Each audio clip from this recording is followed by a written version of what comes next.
entre las orillas de China y la isla de Formosa. El comandante Dick O'Kane ¡Fuego! atacó 5 barcos japoneses, uniendo a 2, deteniéndose para preparar un ataque final. El último torpedo, lo único que se interpone entre Dick O'Kane y otro patrullaje exitoso. Lo único que debía hacer era lanzarlo. O'Kane y el equipo del USS Tank ¡Nuevo plan! ¡Todos listos! habían ejecutado muchos de los ataques contra los japoneses en la Segunda Guerra Mundial, ¡Fuego! hasta que su suerte y su torpedo dieron un dramático giro. ¡Algo salió mal! ¡Tenemos una emergencia!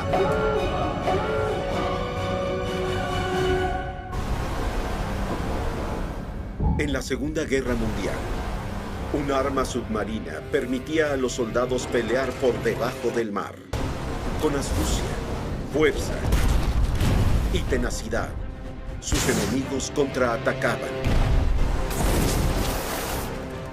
Revolucionario, pero a veces primitivo. Es un intento desesperado por cambiar el curso de la guerra. Sus historias son leyenda. Segunda Guerra Mundial. Infierno submarino. Viaje fatal. Junio 1944. En la costa de Nagasaki, Japón, un submarino estadounidense descubre un convoy de 6 barcos, vigilados por 16 buques de escolta fuertemente armados. O'Kane estaba ahí y averiguaba la mejor manera de atacar. Y tuvo una idea. Me dijo, ¿por qué no llegar por detrás? Ya que los vigías inherentemente nunca vigilan por detrás. Cediendo terreno, el comandante Dick O'Kane descubrió que solo 2 destructores estaban al final del convoy. Debía ser cauteloso para hundir los cargueros. O'Kane se apoyaba en la naturaleza humana, viendo el hecho de que muchos vigías, como muchos humanos, caminamos solo mirando al frente y no hacia atrás. ¡Rumbo constante! Da orden de lo que cree ser el mejor blanco. ¡Apunten! ¡Fuego! Disparó una línea de 6 torpedos.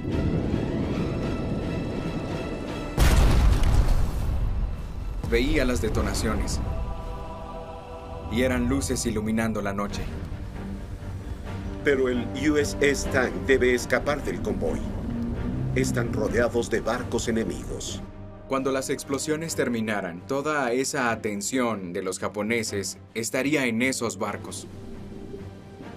En ese caos, él podría escabullirse, y es lo que hizo. O'Kane creyó haber hundido 2 barcos, pero en los registros dice que de hecho hundió 4 barcos. Esto lo hace el ataque estadounidense más exitoso en el Pacífico durante la Segunda Guerra Mundial. En 1944, Estados Unidos peleó contra Japón por 2 años. Los submarinos fueron una de sus mejores armas. El comandante del tank, Dick O'Kane, envejeció en otro submarino, el USS Wahoo, bajo el mando del legendario Dudley Marsh Morton. Marsh Morton tomó el mando del Wahoo al iniciar su tercera ronda, y Dick O'Kane era su director ejecutivo.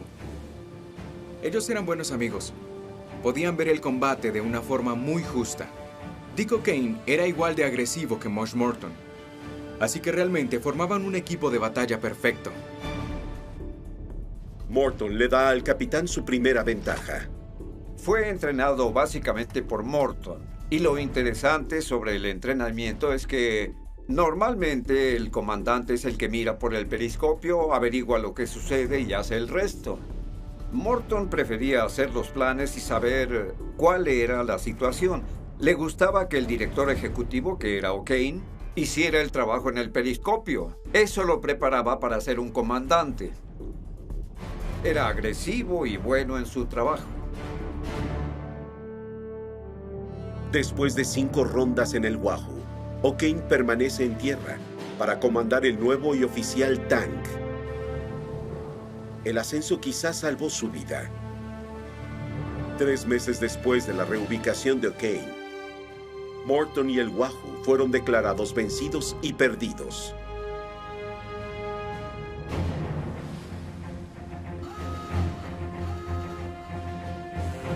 Al comando de su tripulación, O'Kane estaba determinado en no tener el mismo destino. Puso en una peligrosa prueba su submarino y tripulación. La mejor táctica para un submarino es sumergirse, alejarse del enemigo. Solo quieres hundirte más, porque es la única ventaja natural que tienes.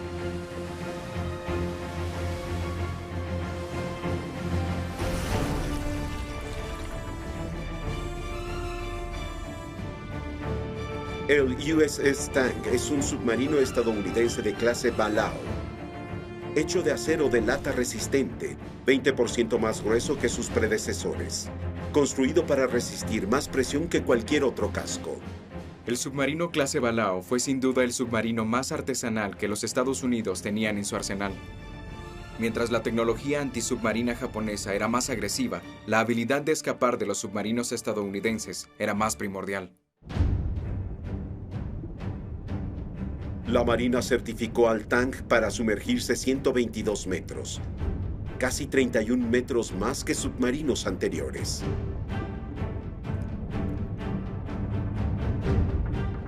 Pero O'Kane quería saber cuánto más podía bajar. Eso podía ser crucial al ser atacados.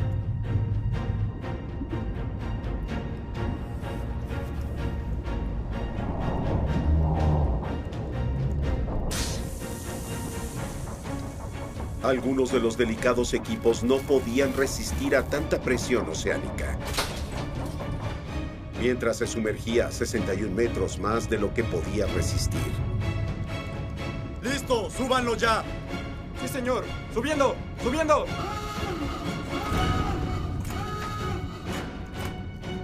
Pero la prueba del Tang probó que podía sobrevivir a 186 metros.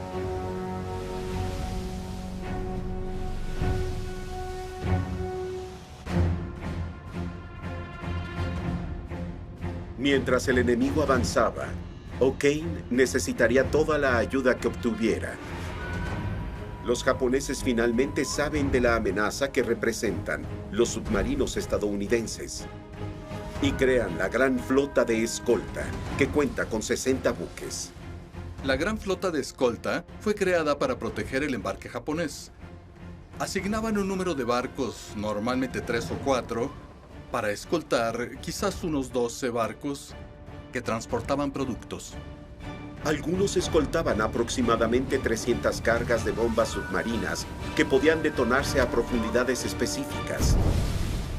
El objetivo era dañar el casco del submarino.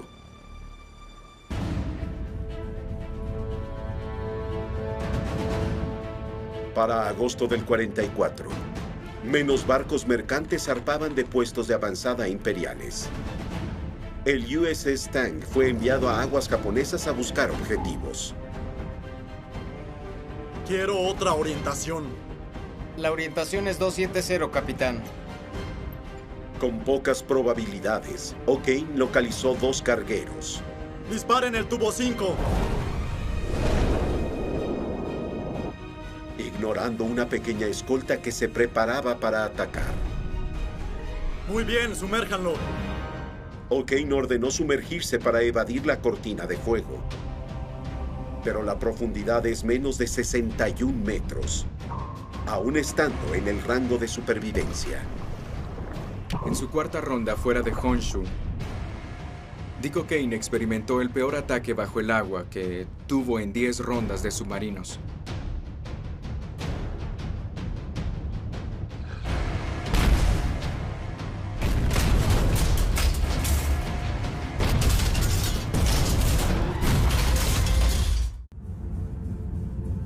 Después del primer ataque al submarino, la cañonera se preparaba para lanzar de nuevo, liberando 4 bombas a la vez.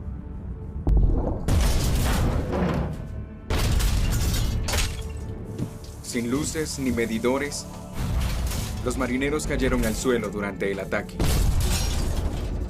Es peor que en un campo de batalla, en muchos casos porque estás en un diminuto espacio, donde no puedes saber qué te atacará, solo oyes y sientes temblar el barco.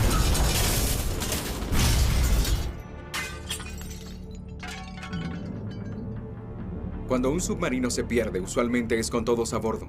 Cuando estás bajo el agua, sabes que tus posibilidades de sobrevivir son limitadas.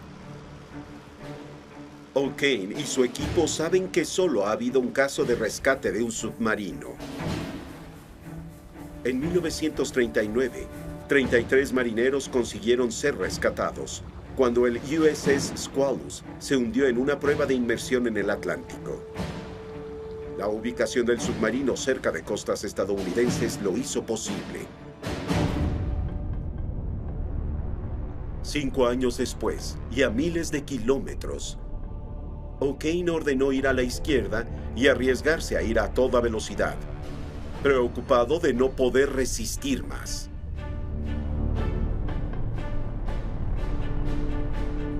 «38 minutos después del ataque, el enemigo pierde contacto con el submarino y el tanque logra escapar. El largo ataque inquieta al equipo. O'Kane y su director ejecutivo, Murray Frazee, se sentaron en la cámara. Frazee miró a O'Kane y, haciendo una seña con la mano simulando un vaso, decía que era hora de liberar la medicina de profundidad. Esencialmente la medicina es brandy, una manera de calmar los nervios de todos. Después de pasar ahí un horrible ataque, a veces necesitas un trago de alcohol. Es lo que te ayudará a soportar un largo día.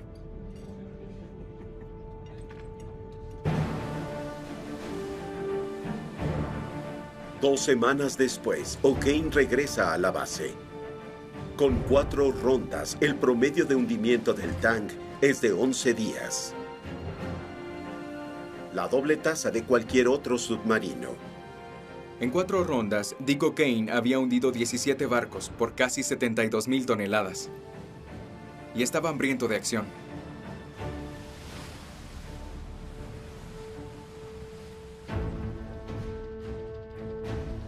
El USS Tank estaba bajo el mando del almirante Charles Lockwood, el genio de los submarinos de Pearl Harbor. O'Kane regresó de su 4ª ronda y fue a ver al almirante Lockwood.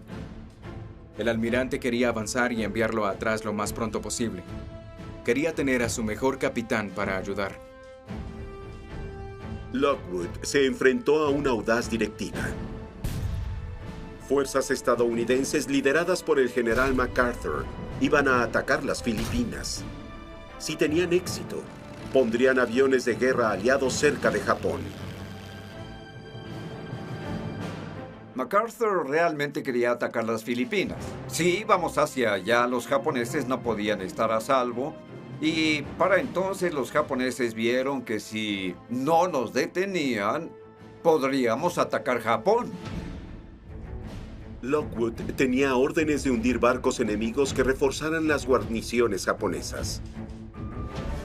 Una ruta clave de Japón a las Filipinas era el estrecho de Taiwán. Ambas orillas del paso estaban ocupadas por Japón. El estrecho de Taiwán era uno de los pasajes más seguros que la marina mercante japonesa tomaba. Estaba cerca de las orillas. Tenía protección de ambos lados y también por aviones en tierra. Así que se puede decir que era la más segura o casi la más segura ruta para pasar. Lockwood sacó su as bajo la manga para eliminar este paso crítico. La 5ª ronda del tank sería al estrecho de Taiwán. Pero antes de ir, debe reabastecerse. Pero parecía que era algo difícil conseguir torpedos. Los torpedos Mark 14 usados antes resultaron defectuosos. Los poderosos torpedos Mark 18 iban a reemplazar a los defectuosos Mark 14. El Mark 14 trabaja con vapor. Eso quiere decir que deja burbujas. Significa que si iba hacia ti, había posibilidad de ver a algo acercarse. Uno eléctrico no deja burbujas. Así que los alemanes los hicieron por esa razón. Recreamos algunos. Los hicimos con características estadounidenses. Ese es un Mark 18 y la idea es que no sean percibidos. Así sería mejor. En septiembre de 1944, el tanque zarpa a Formosa. Con una dotación de los nuevos torpedos estadounidenses. Los Mark 18 eran asignados a submarinos de dique seco. Los fabricantes debían estar al día. Había escasez. Entonces O'Kane se vio obligado a hurgar en una carga de torpedos del submarino Tambor. O'Kane y su equipo tuvieron que estar fuera lo doble de lo esperado. A cambio, O'Kane negoció un descanso para su equipo y una renovación para el tanque al finalizar la misión.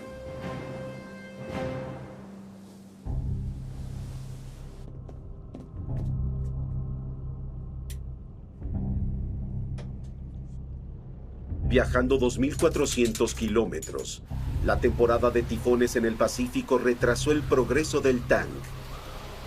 Cuando el tanque iba hacia el estrecho de Taiwán, sucedió esto: altas marejadas que se formaban en esta tormenta. Olas estrellándose en el barco. El tanque se movía de un lado a otro. O'Kane se mueve para cerrar bien el barco. La situación tomaría un giro alarmante. O'Kane hacía una inspección cuando encontró una escotilla abierta cerca del motor. Cayó y su pie se atascó en un peldaño de la escalera. Se rompió algunos huesos del pie. Lo tengo. Así que O'Kane tuvo que comandar el barco desde su camarote.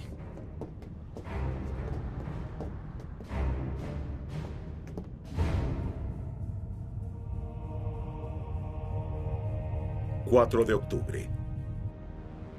Mientras O'Kane confía en que su equipo puede navegar con el errático clima de los últimos días, en un momento de calma de la tormenta, un mensaje de los japoneses saca al capitán de su refugio. El código del mensaje es nivel Ultra. Existían diferentes códigos en la Segunda Guerra Mundial.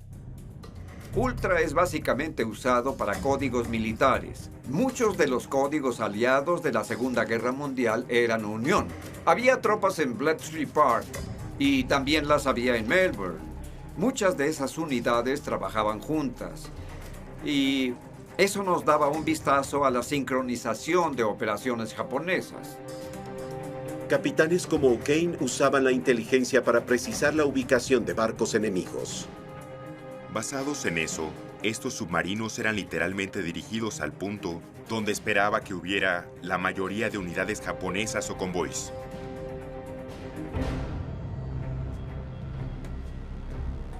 La transmisión Ultra reveló la ubicación sospechada de una fragata meteorológica japonesa. Estas fragatas hacían la diferencia. Si del otro lado no tenían acceso a información meteorológica y tú sí, tenías más ventaja. Las coordenadas estaban cerca, pero la tormenta comprometía el plan de ataque de O'Kane.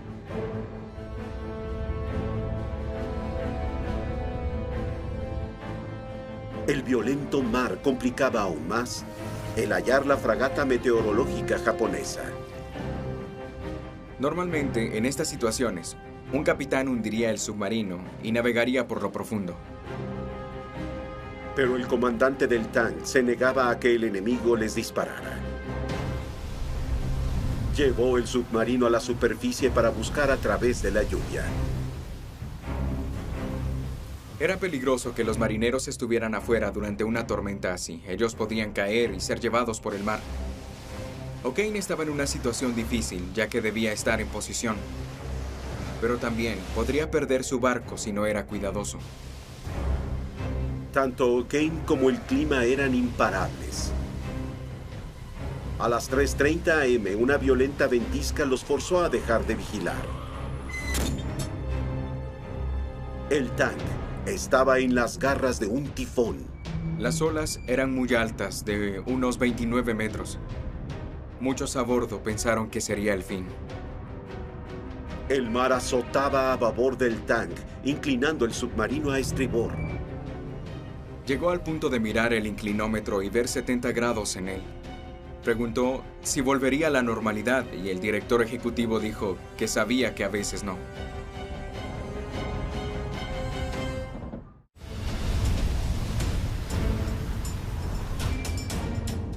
Una tormenta amenazaba al mejor submarino de la Segunda Guerra Mundial.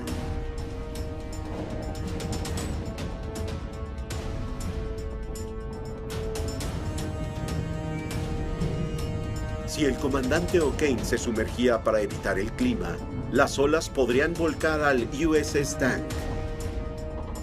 Así que debía ir por arriba. Debía combatir esta tormenta, y eso hizo. Cuando por fin terminó, el equipo dio un gran suspiro. Al sobrevivir esto, ¿qué sería peor?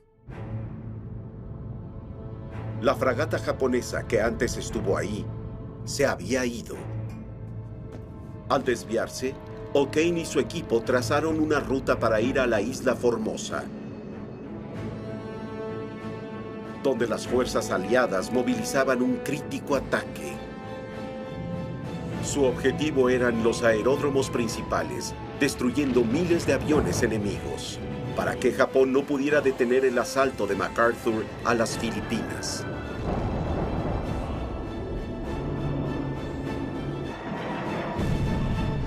Los japoneses se defendieron, dañando 2 portaaviones. Esas tripulaciones fueron las primeras en presenciar un ataque kamikaze.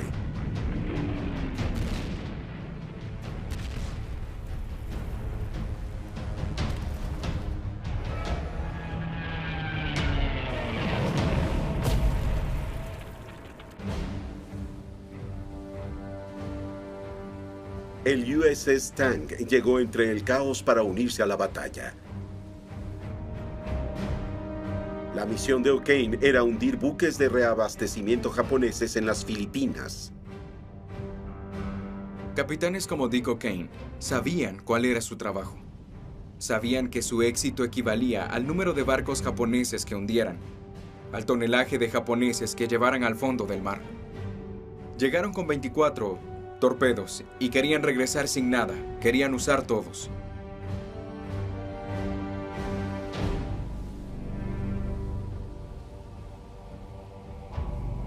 Octubre 23, 1944. El equipo del Tank finalmente ve la oportunidad de atacar. El joven del radar captó varias señales, tantas que creyeron estar viendo un archipiélago. Revisaron las gráficas y vieron que no había ningún conjunto de islas. O'Kane estaba emocionado y entusiasmado. Encontró lo que resultó ser un convoy de 4 barcos con 2 destructores. El convoy iba a bombardear Formosa, ahora conocida como Taiwán. Comandante va a querer ver esto. Uno de los barcos es un transportador de tropas que lleva refuerzos enemigos.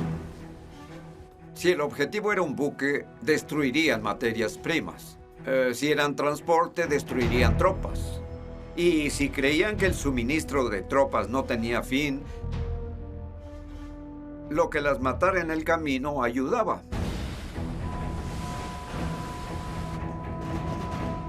El equipo del Tank se prepara para atacar. Los marineros estaban listos.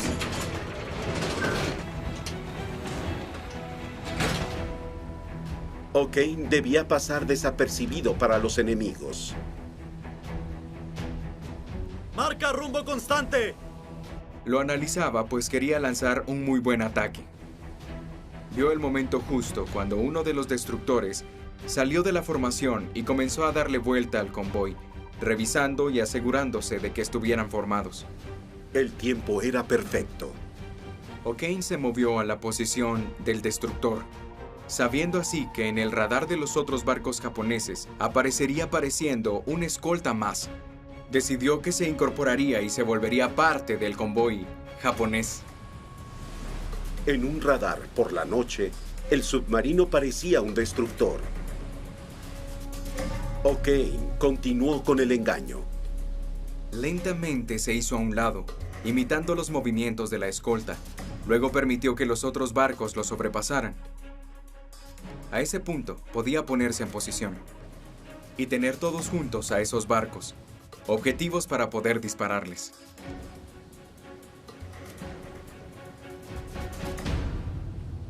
¡Acabaremos con ellos! ¡No hay tiempo! ¡Rápido, rápido, rápido! ¡Rumbo constante! O'Kane apunta a los barcos del convoy conforme pasan. Unos en la proa, otros en la popa. ¡Preparen! ¿Listos? ¡Fuego! Dispararon 3 torpedos eléctricos, invisibles, no podían verlos acercarse. 2 listo. ¡Fuego! Cada disparo sentía el impacto.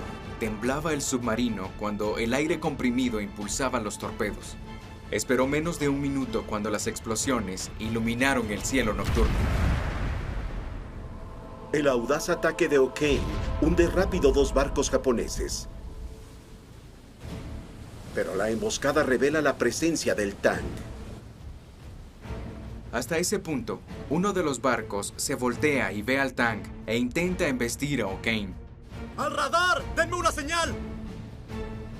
Un transportador del convoy está a menos de 30 segundos de estrellarse contra el casco del Tang. No hay tiempo de huir. Estaban rodeados de barcos en llamas y no podían escapar o sumergirse.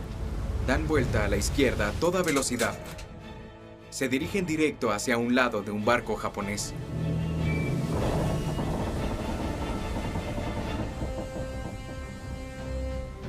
O'Kane evade un choque con el barco, pero un cuarto barco del convoy se dirige a la matanza. Estos 2 barcos están por colisionar entre sí. O'Kane vio una oportunidad. El comandante maniobra cuidadosamente. Prepara un tiro y dispara justo donde ambos barcos chocarían. En ese punto de colisión, dan los torpedos.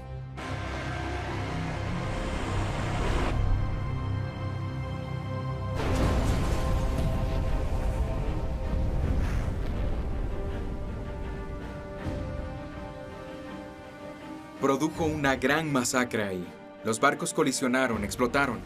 Y entre ese fuego de ambos barcos, él pudo ver la destrucción que causó el Tang. Hasta ahí decidió que su trabajo había terminado y regresó al mar.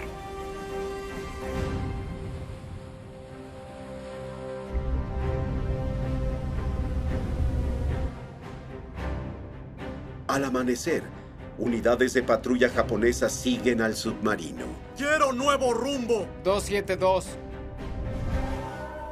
El USS Tang hizo el asalto sobre la ruta principal por el estrecho de Taiwán.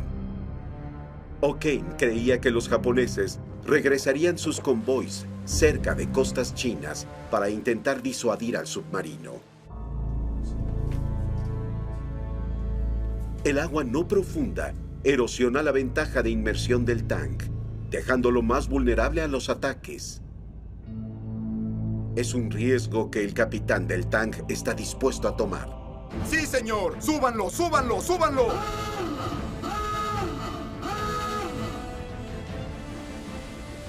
Si eres hábil y agresivo, obtienes resultados. Pero también estás en constante peligro. Algunos de los comandantes más exitosos han muerto por forzar las cosas.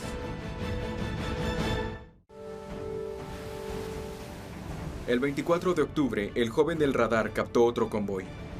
De hecho, era uno de 12 barcos y venía de Sasebon, en Japón. Era escoltado por 5 barcos y venían en una larga hilera. Si el convoy no venía bien protegido, se convertía en un gran objetivo más que en un peligro. Por la manera en que iban formados, algunos barcos no podían verse. O'Kane se preguntó por qué el comandante del convoy lo haría, por qué no agruparlos y rodearlos para tenerlos seguros. Pero conjetura que el comandante del convoy los puso así para que si eran atacados por un submarino estadounidense, tuvieran espacio y distancia para separarse y poder huir. A O'Kane le quedaban 11 torpedos Mark 18. Debía disparar cuantos pudiera antes que el objetivo huyera. Así O'Kane tuvo que decidir cómo iba a atacar. ¡Avancen 2 tercios! O'Kane ordenó escabullirse entre 2 de las columnas del convoy. Cuando se acercaba al convoy, los reflectores se prendieron. e iluminaron al Tang.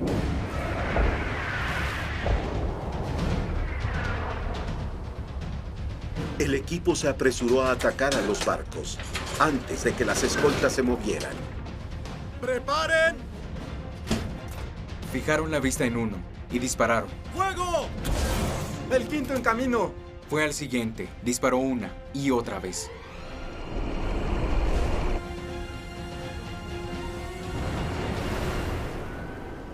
O'Kane apuntó a 5 barcos antes de que el destructor llegara. Hasta ahí se retiró. Retrocedió ya que solo le quedaban 2 torpedos. Uno de los barcos atacados no se hunde. Estaba un poco hundido, pero no del todo. Y se preguntó si el equipo del barco trabajaba en los daños. ¿Sería posible que salvaran el barco? Las escoltas protegían al barco dañado. O'Kane decidió rodearlos lentamente para atacar en la costa. Era hora de reagruparse, tomar café. Y lo más importante, recargar los últimos torpedos y regresar a la batalla. Las palabras de su mentor hicieron regresar a O'Kane al combate. Es como Mosh Morton le dijo: tenacidad, Dick, no te rindas hasta que estén en el fondo. A las 2:30 am, el Tang da la vuelta para atacar. El submarino avanza a 2/3 de velocidad. ¡Preparen! ¡Nuevo blanco! 5 en espera. ¡Fuego! El Tang dispara su torpedo número 23. El equipo se prepara para el 24. Su último torpedo era lo único que se interponía entre Dick O'Kane y otra ronda exitosa.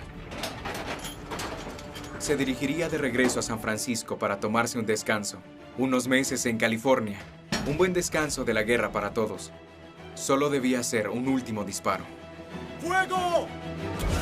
El 10 fue lanzado.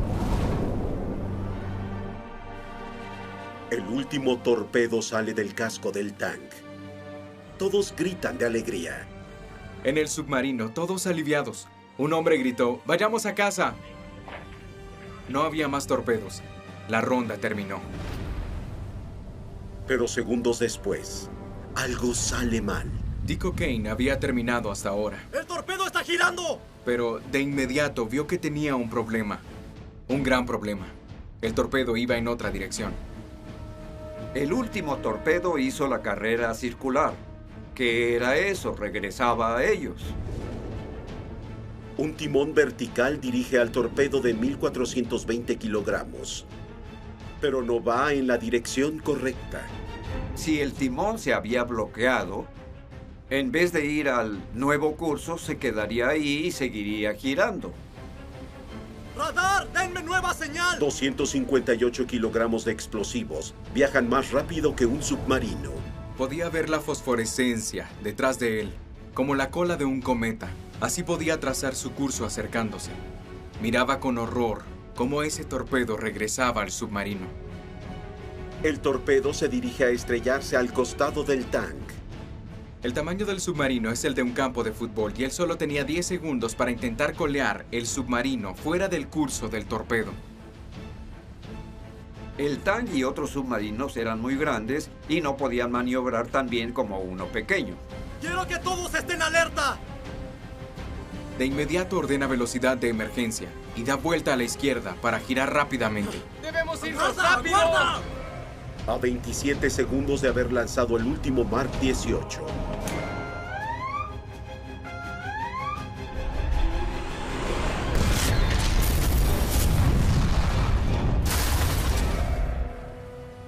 El torpedo choca contra el submarino explotando.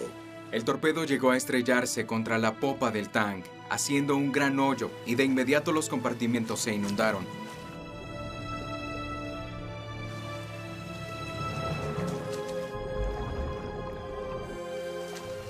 Todos esos hombres pudieron morir por la explosión o ahogados.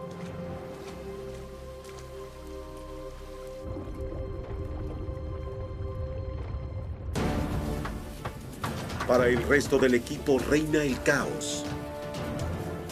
La explosión fue tan fea que literalmente elevó las placas de la cubierta. tuberías rotas, equipo y maquinaria. Su entrenamiento sirvió y comenzaron a cerrar las puertas herméticas de los compartimentos para parar la inundación. Los marinos que segundos antes celebraban su regreso a San Francisco ahora se enfrentaban a este horror, mientras el agua comenzaba a inundar el submarino. ¡Allá abajo! ¡Rápido! Arriba, el capitán se enfrenta a un oscuro mar. ¡Salgan de aquí! Podían ver cómo el agua subía. También podían ver esta enorme nube sobre el tanque, que era un signo de un barco destruido que habían visto tantas veces en sus víctimas. Mientras se hunden, O'Kane y los vigías salen del puente. El bote era como un péndulo, balanceándose hacia abajo, hasta llegar al piso fangoso del estrecho de Taiwán.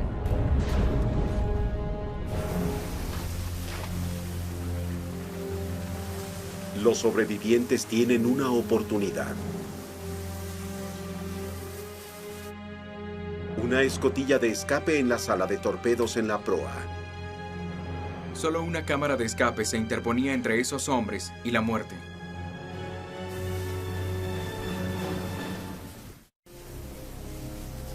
La proa aún tenía aire y sobresalía de las olas como una navaja si querían salir. Pero con escoltas japoneses cazándolos, la proa expuesta los hace vulnerables. Les preocupaba que hubiera destructores japoneses escoltando, y sabían que la proa era un blanco fácil. Si no lo nivelaban y lo escondían, los japoneses podrían entrar y buscarlos y destruir el tanque por completo. Deciden hundir su dañado submarino para ocultarlo, mientras preparan su escape. Decidieron nivelar el barco para sacar el aire de los tanques de lastre, para que la proa y el resto del tanque bajara y llegara al fondo. Sacaron el aire y el tanque se hundió finalmente.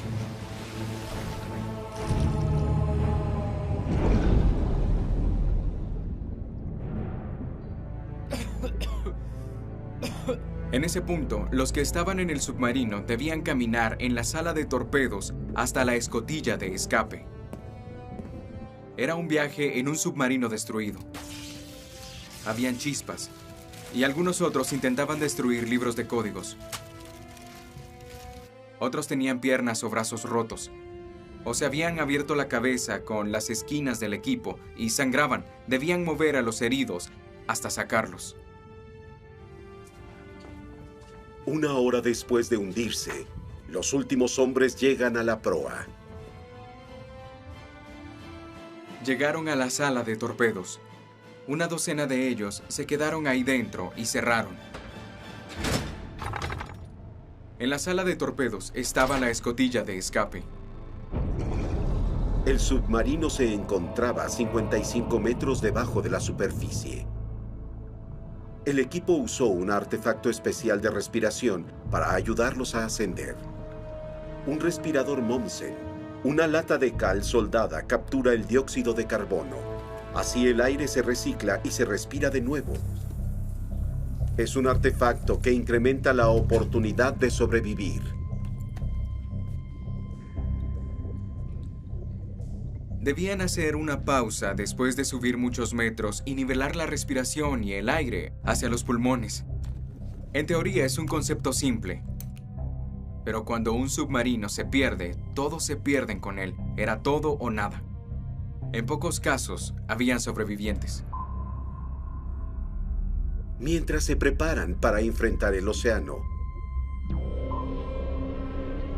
otro ataque los detiene. Mientras estaban atrapados en el compartimiento delantero, aterrados por saber cómo subirían 55 metros hacia arriba, los japoneses se acercan y siguen atacando. Están atrapados en el fondo y su barco sigue siendo atacado.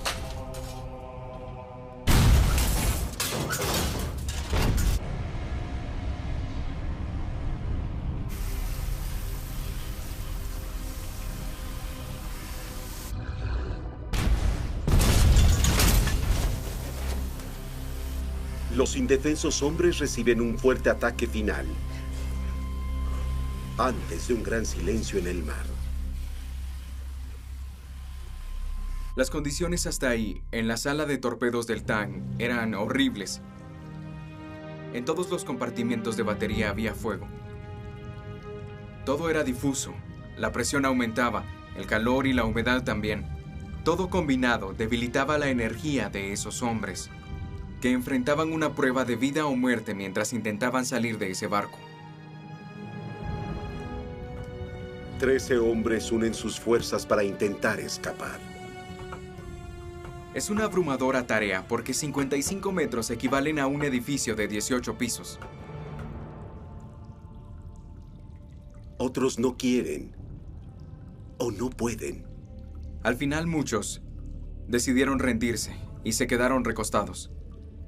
Se resignaron a su destino.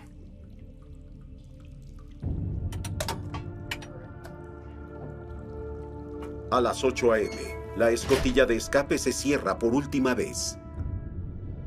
Cuando salieron, estaba muy oscuro. No veían nada. Conforme subían a la superficie, el agua alrededor se iluminó.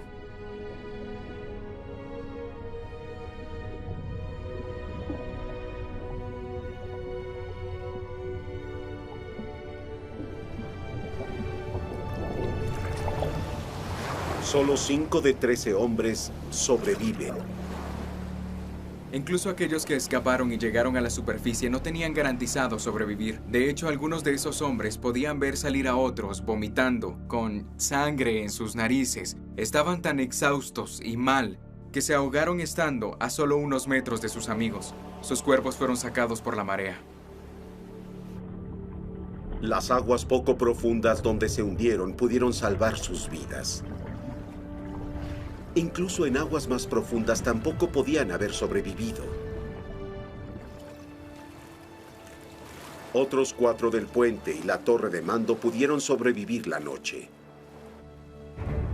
Todos fueron apresados por los japoneses. Uno de ellos era el legendario capitán del Tang, Richard O'Kane. Los japoneses comenzaron a golpearlos, a bofetearlos, a apagar cigarrillos en su piel. O'Kane vio que mucha de esa gente que infligía ese maltrato estaba cubierta de vendajes y curaciones de todo tipo. Se dio cuenta que los hombres que ahora lo maltrataban eran los sobrevivientes de los barcos que hundió la noche anterior. Después dijo que se arrepentía tras aprender que eran los golpes provenientes de las víctimas de la noche anterior.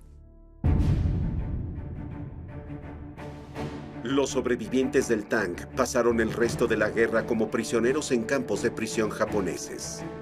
O'Kane vivió hasta los 83 años. Llegó a ser el capitán más exitoso de un submarino estadounidense. El legado de O'Kane se reduce a la táctica y osadía. Su experiencia y para lo que era mejor era luchar. Eso era Dick O'Kane al final del día, un luchador. Ya que el submarino solo tuvo un comandante, es difícil separar al Tang del comandante O'Kane. Su legado fue uno de los submarinos más exitosos de la Segunda Guerra Mundial. Debido a que se mantuvo con gran estima, la primera clase de submarinos posguerra fue nombrada USS Tang. Un perdurable tributo al hombre y al submarino.